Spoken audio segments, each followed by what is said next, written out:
Hi, this is Bill. I'm going to give you an update on excess deaths up through 2023. I've got the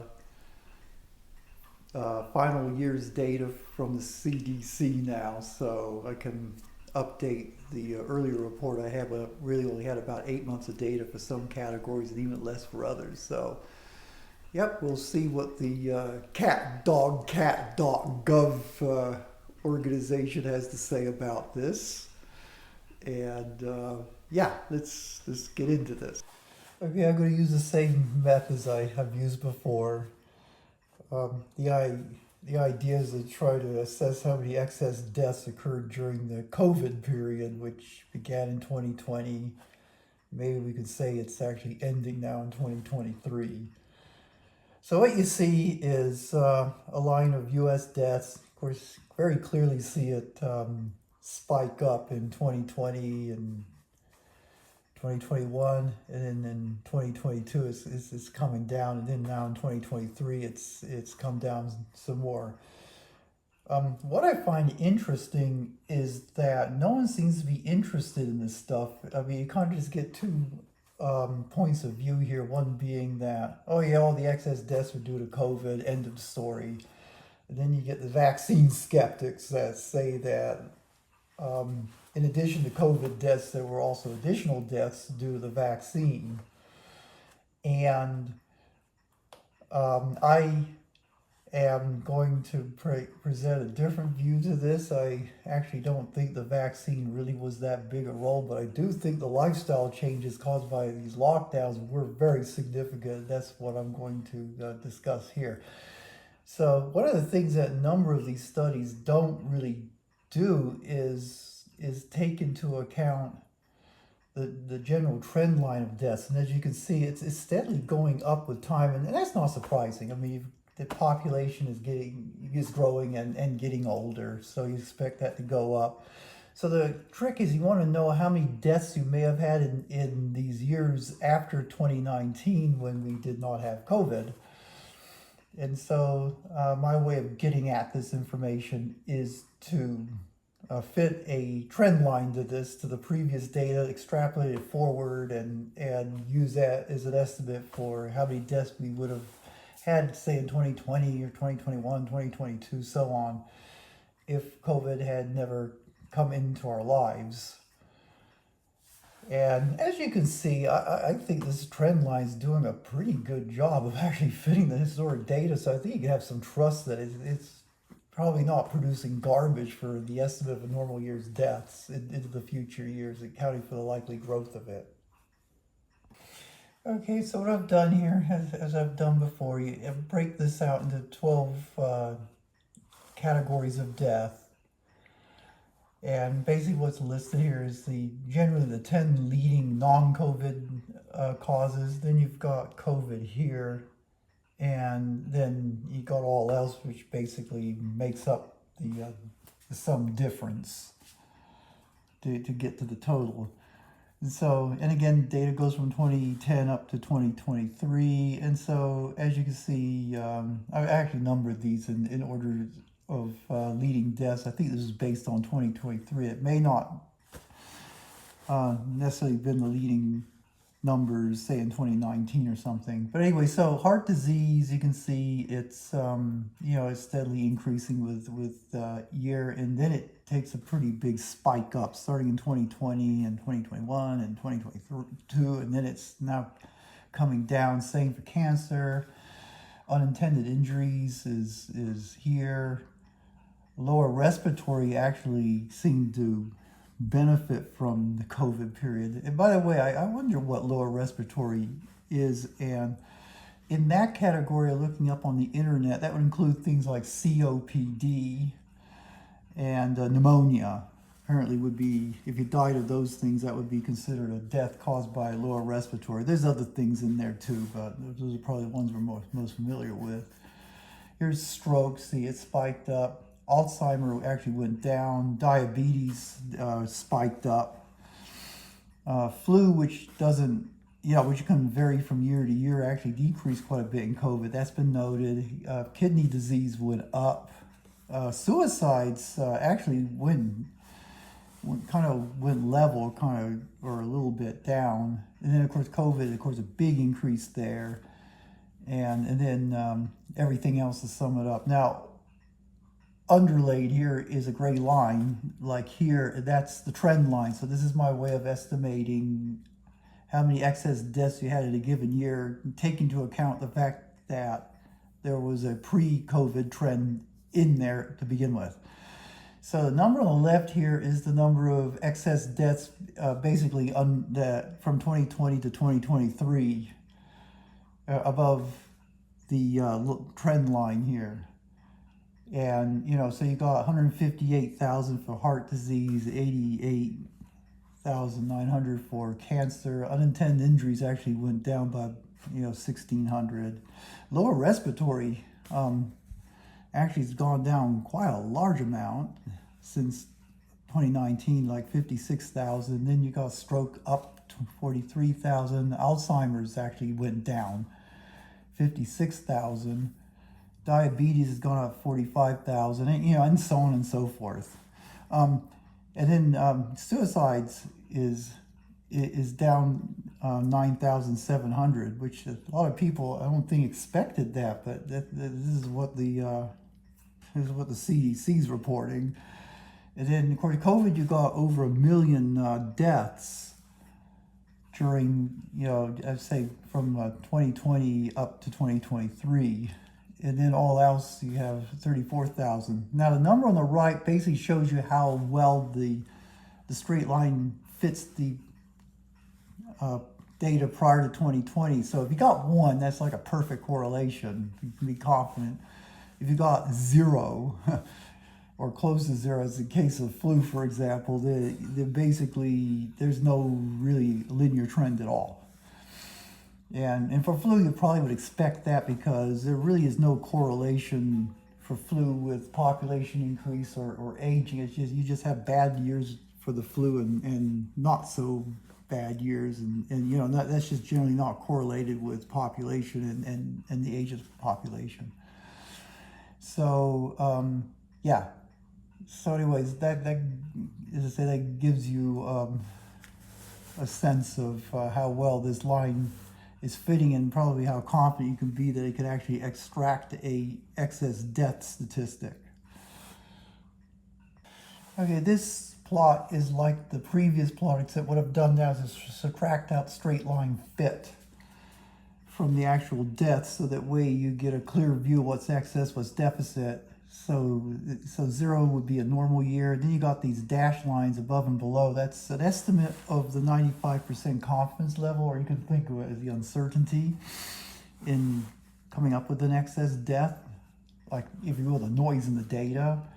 And as you can see, heart disease, cancer, stroke, diabetes, clearly spiked up, above the uncertainty during the lockdown periods, and maybe cancer is more iffy, but certainly heart, diabetes, and stroke are things generally associated with poor fitness. And so this kind of fits in pretty well with the idea that when you lock people up in their homes and they're working from home and not getting out and around, their fitness just got worse. And then, of course, we went ahead and closed down gyms. That seemed to be a number one business victim of these lockdowns. And, of course, I was particularly irked by the fact they not only just closed down gyms, they even closed down outdoor parks. And I guess that really upended my politics when I saw the government go to this level. But, yeah, that's a discussion for another day. Now, some conditions like Alzheimer's, flu, and lower respiratory actually had deficit number of deaths during the lockdown period. So they actually benefited from these stay-at-home orders. Suicide also clearly is not rising as fast, or you could say it's actually deficit too. So anyway, if you add all this stuff up, including the positives and the negatives, you get about 230,000 or maybe it was 235,000 net excess deaths not due to COVID during the COVID lockdown period. And actually last year it was over 250,000, but because these lower respiratory deficits have been increasing steadily, that actually knocks that number down under 250,000. But yeah, these COVID policies were pretty deadly, really, because we had about 1 million COVID deaths, and probably close to 250,000 deaths due to other causes in net. And maybe if you look at the fitness related ones, it would even be more than that. So yeah, as I say, these lockdowns were supposed to be put in place to be saving lives, because I was a critic of this, and I think the arguments I probably would use and all that, so I just thought it was harmful to people's lifestyle, not so much in a morbid way, but just making them unhealthy, and they're not working. The economy's going to be hurting by this. But of course the counter argument to that, but we're saving lives because we're keeping them home. They're not going to die of COVID. But I think that this is showing quite to the contrary, that in addition to the other reasons, these lockdowns were pretty deadly. I mean, you realize that for every 4 or 5 people that died of COVID, one person died as a result of something else, above and beyond what would have normally happened. Okay, let's talk about our favorite subject, the vaccine, the jab. The only people talk about excess deaths that just go beyond the standard narrative that they're all due to COVID have been implicating the vaccine. And they're supposedly looking at similar data, but they present it just in percentages and stuff like that rather than raw numbers like I did. But I think I could make an argument that while I'm no fan of this vaccine, I think to zero order this vaccine probably is not causing the excess deaths. And here's the simple argument. Okay, the vaccine can cause complications of the heart, like myocarditis, possibly blood clots, same with stroke too. However, I've not heard anybody say that the vaccine causes diabetes or any metabolic problems. So what I've shown here, and this is the plot of interest, is this ratio of diabetes to heart. So as you can see, in the prior years leading up to 2020, this has actually been steadily increasing. And I guess one way to interpret this is just showing that maybe the fitness of Americans are going down. So even though heart is a fitness related thing, I think diabetes and metabolic problems maybe even more so. So it's accelerating a bit relative to heart disease. But during the COVID lockdown period, beginning in 2020 and then 2021 and then 2022 happens to be about here,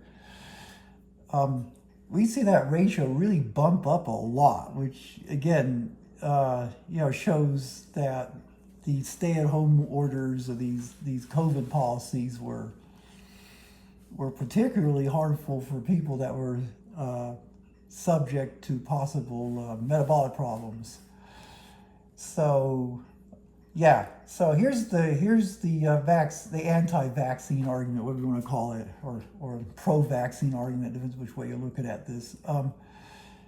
In 2020, basically no one was vaccinated. I mean, the vaccine came out right at the very end.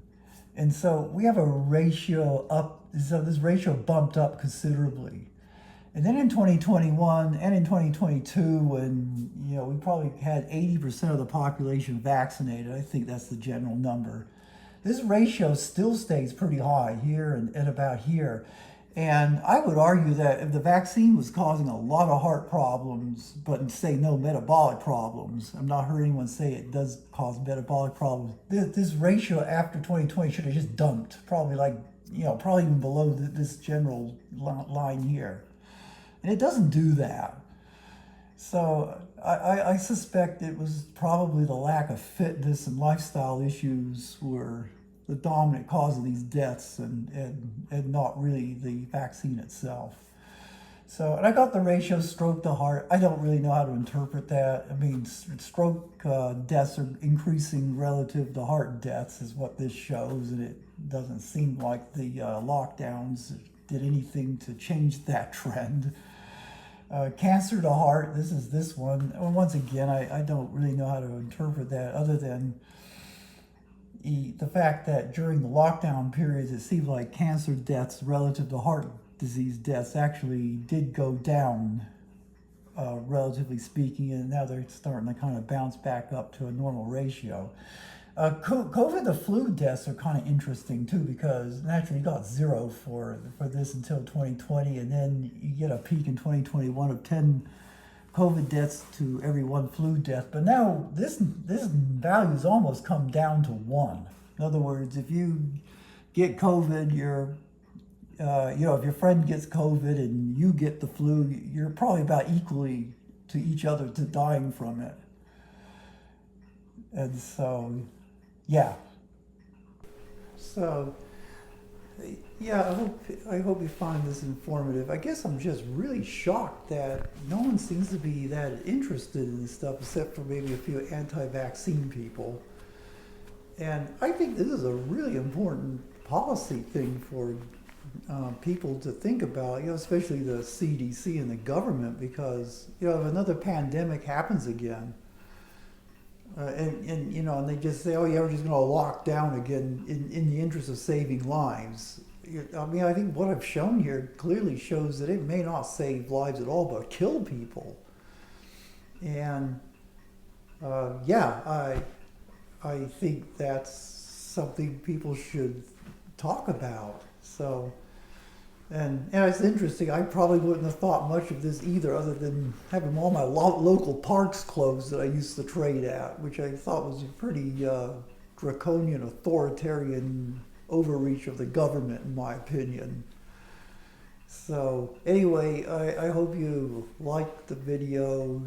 Share it with people that might care about this stuff. And yeah, I mean, I think it's probably one of the most important videos I ever make is on this subject. I've been tracking it since 2020, and I've posted it to my Instagram. Each year I put the update there. So, and again, you kind of like here, it gets like almost zero attention. So, I guess I guess what I think is important is not, maybe people don't find that important. But hey, I think this is important. I mean, these lockdowns are deadly. Anyway, bye-bye.